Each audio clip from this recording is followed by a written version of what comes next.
നവോത്ഥാന നായകരും സംഘടനകരും.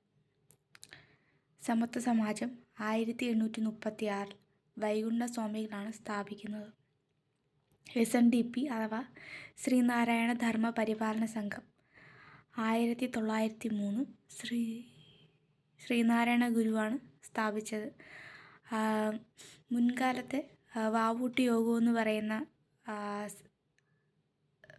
സംഘടനയാണ് പിന്നീട് SNDP ആയിട്ട് മാറിയത്. വാവൂട്ട് യോഗം രൂപീകൃതമായത് 1898 അത് പിന്നീടാണ് SNDP ആയിട്ട് മാറിയത്. സാധുജന പരിപാലന സംഘം 1907 രൂപീകൃതമായത്. അയ്യങ്കാളിയാണ് രൂപീകരിച്ചത്. പിന്നീട് സാധുജന പരിപാലന സംഘം പിന്നീട് 1938 പുലയ മഹാസഭയായി മാറി. യോഗക്ഷേമ സഭ 1908 VT Bhattathiripad.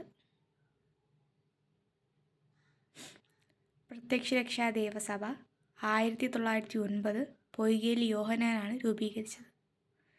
Nair service society അഥവാ NSS 1914 ഒക്ടോബർ 31 മന്നത്ത് പത്മനാഭനാണ് രൂപീകരിക്കുന്നത്. അതിന് മുന്നേയുള്ള പേരാണ് NSSൻ്റെ മുന്നേയുള്ള പേരാണ് നായർ ഭൃത്യജന സംഘം. പേര് മാറ്റിയത് 1915 മാറ്റിയത്. NSS എന്ന പേര് നൽകിയത് K പരമുപിള്ളയാണ്.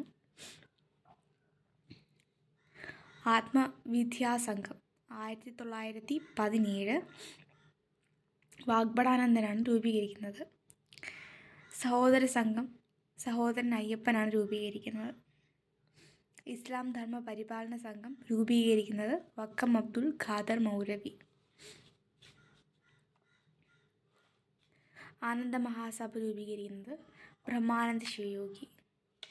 ജാതിനാശിനി സഭ ആനന്ദ തീർത്ഥൻ. വിദ്യാപോഷിണി സഹോദരൻ അയ്യപ്പൻ. സ്ത്രീ വിദ്യാപോഷിണി ബ്രഹ്മാനന്ദ ശിവയോഗി. ധർമ്മപോഷിണി സഭ വക്കം അബ്ദുൽ ഖാദർ മൗലവി.